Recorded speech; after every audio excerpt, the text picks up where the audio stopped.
The first time I touched Cynthia, I knew our lives would unravel, but I couldn't stop. Her lips were wine-stained, her laugh too loud for the quiet Italian restaurant, and when her knee brushed mine under the table, I froze. Melissa had asked me to do this. Her mother, my wife's mother. It started on a Tuesday. Melissa stood at the sink, her back to me, voice trembling. "Mom's lonely, Greg. She is only 58. She deserves to feel wanted again." I choked on my coffee. "You're joking." She wasn't. For weeks, Melissa wept over Cynthia's emptiness, her own guilt festering. "You're the only man she trusts," she pleaded. I refused until the night she unbuttoned her blouse with tears in her eyes and whispered, "Do it for us." The dinner was Melissa's idea. Just talk to her. But Cynthia arrived in a black dress, her gaze sharp. "Melissa thinks I need saving," she said, swirling her Merlot. "But do you want this, Greg?" I didn't answer. Later, in her condo, she traced my wedding ring. "Guilt's a poor aphrodisiac." Her mouth silenced my protests. I should have left. Instead, I kissed her back. Harder, hungrier, while Melissa's face flickered in my mind like a ghost. When I came home, Melissa was waiting. Did it work? I lied. But as I showered, scrubbing Cynthia's perfume off my skin, I craved her again. Cynthia's condo smelled like jasmine and regret. I told myself I would only stay for one drink, a courtesy to Melissa. But the way Cynthia's fingers lingered on the wine glass, the way her eyes flicked to my wedding ring as if it were a challenge, made my throat dry. She had always been bold, but tonight she was a storm. "Melissa thinks she is fixing me," she said, kicking off her heels. "But we both know who is really broken here." I stiffened. "This is not about us."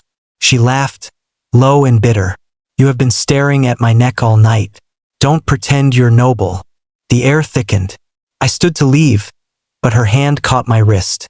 Her touch was electric, furious. "Stay," she whispered. "Or are you scared to admit you want this?" Melissa used to tease me for being predictable, a 9 to 5 man with a spreadsheet for a soul. But nothing prepared me for Cynthia's chaos. She didn't kiss me. She consumed me. Her mouth was heat and teeth, her hands tugging my shirt open like she owned me. I tried to say Melissa's name, but Cynthia swallowed it. "Stop thinking," she hissed, pushing me onto the couch. Her dress pooled at her feet, and for a heartbeat, I saw the woman Melissa might become. Curves softened by time, eyes sharp with hunger. Guilt twisted in my gut, but my body betrayed me. Afterward, I stared at the ceiling, her nails digging into my chest.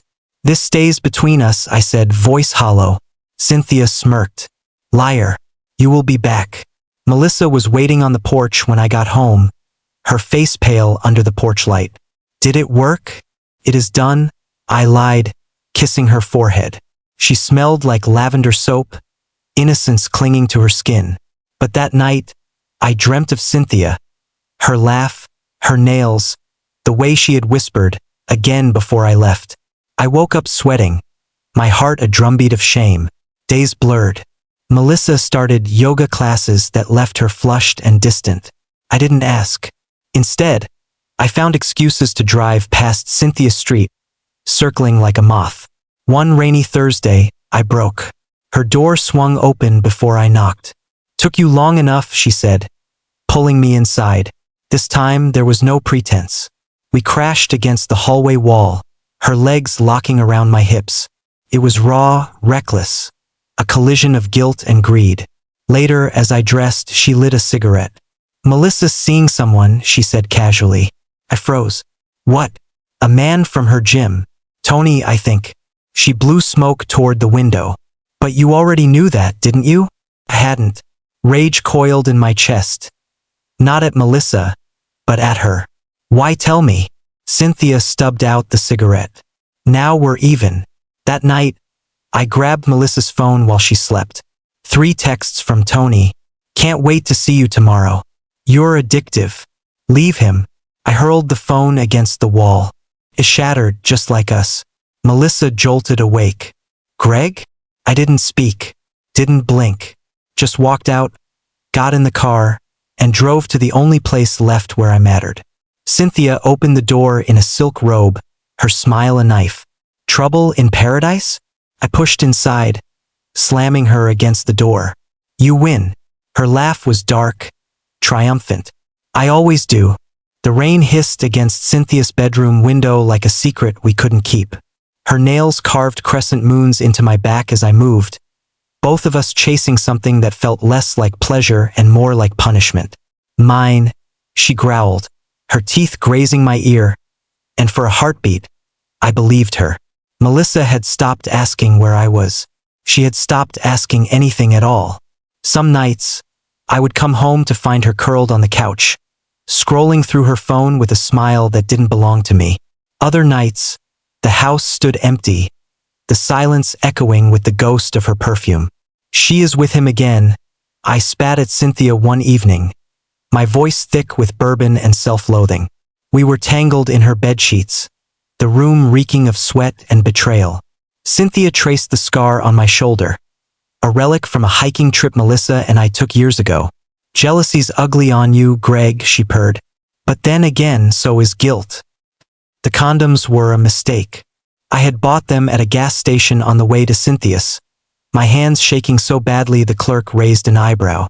Ribbed for her pleasure, the package sneered. I stuffed it into my coat pocket, forgot to hide it. Melissa found them on a Tuesday. She stood in the kitchen, the foil squares glinting in her palm like shrapnel.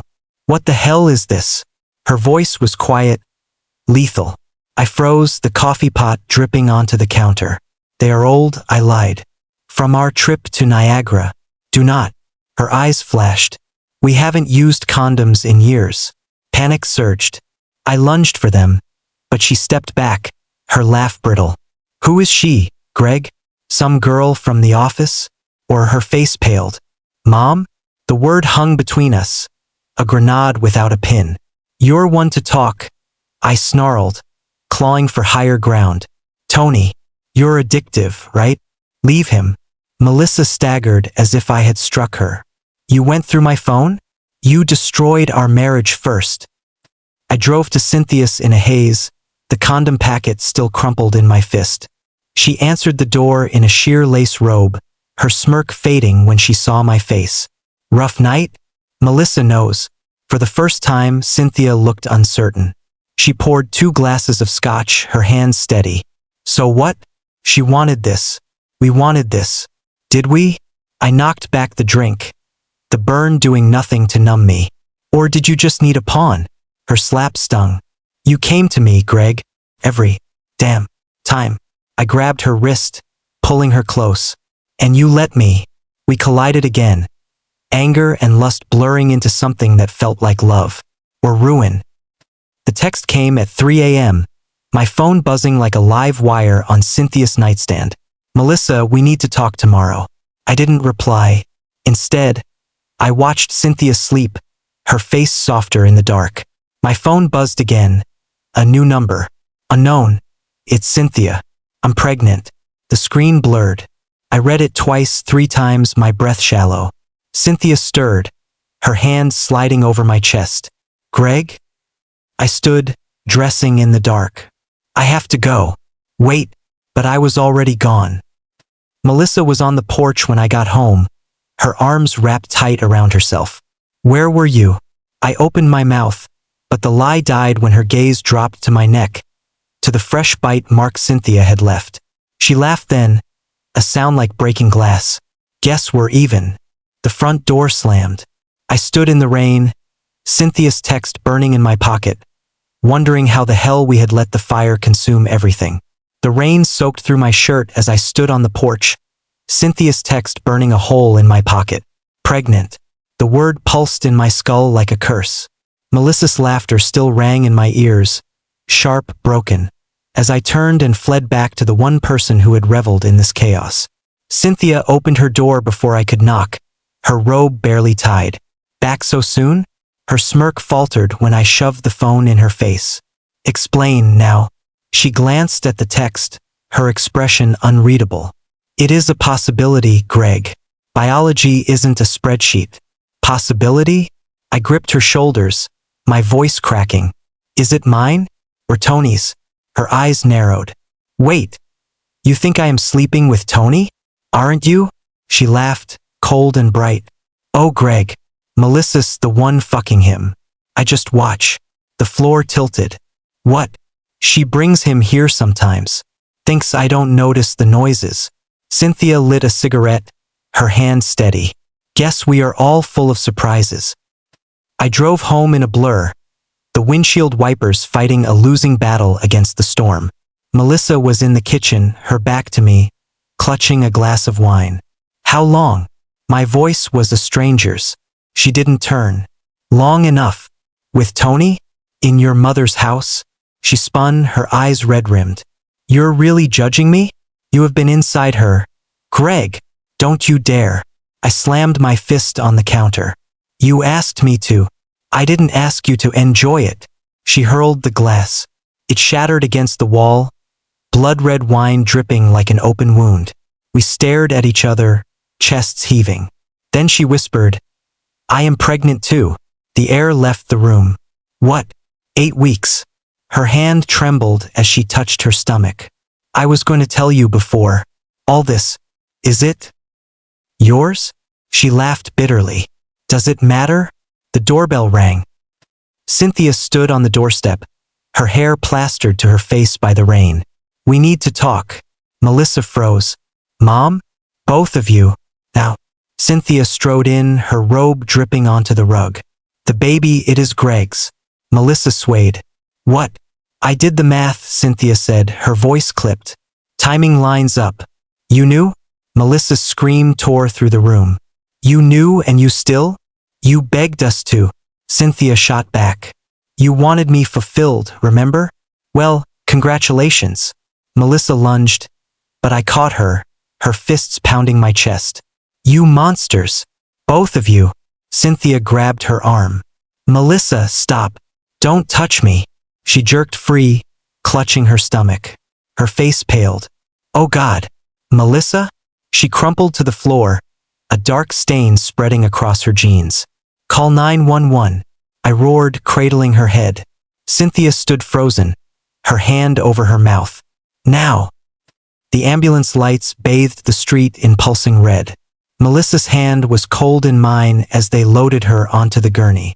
The baby? She whispered. Stay with me, I pleaded. Just stay. Her eyes fluttered shut. Cynthia hovered nearby, her robe soaked, her face a mask of shock. This is your fault, I spat. She didn't argue. The hospital lights hummed like a funeral dirge. Melissa lay still, her skin as pale as the sheets. The doctor said the word miscarriage like it was a stone dropping into water. Final, heavy, rippling through the room. Cynthia stood in the corner, her arms crossed, her face a cracked mirror of guilt. I didn't look at her. Couldn't. The baby wasn't yours, Melissa whispered when we were alone. Her voice was raw, scraped hollow. Tony's. I flinched. Why? She turned her head away. Because you were already gone. 2 weeks later, the paternity results arrived. Cynthia's baby was mine. She showed up at the house with a suitcase, her eyes bloodshot. I am keeping it, she said. But not here. Melissa watched from the stairs, her arms wrapped around herself. Go, she said. Both of you. Cynthia left for Vancouver that night. No goodbye. Just a text. Tell her I am sorry. Melissa snorted when I showed her. Tell her to rot. The divorce was swift. Melissa took the house, the savings, the shreds of dignity I had left. Tony moved in the next month. I saw them once, laughing on the porch, his hand resting on the curve of her belly. Still flat, still cruel. I rented a studio downtown, the walls thin enough to hear neighbors fighting. Cynthia's texts came sporadically, ultrasound photos, cravings, a question. Will you visit? I never replied. The night the baby came, I dreamt of Melissa. We were back in the Italian restaurant, her knee brushing mine under the table. Did it work? She asked. But when I reached for her, she dissolved into smoke. Cynthia called at dawn. It's a girl, she said, exhaustion fraying her voice. Claire. I hung up. Melissa's daughter was born 6 months later. Tony's eyes, Tony's name. I sent a check. She tore it in half, mailed it back with a note. We're even. Now, I sit in this cold apartment, Claire's photo hidden in a drawer, and wonder how desire tastes to ghosts. We broke everything. Marriages, hearts, futures. For a flicker of heat. Cynthia texts sometimes. She looks like you. I never answer. They say fire purifies. Lies. It devours. Leaves only ash. We burned it all. For a taste of flame. Like this story? Smash the like button, share with your chaos-loving friends, and subscribe for more twisted tales. Greg's not done confessing.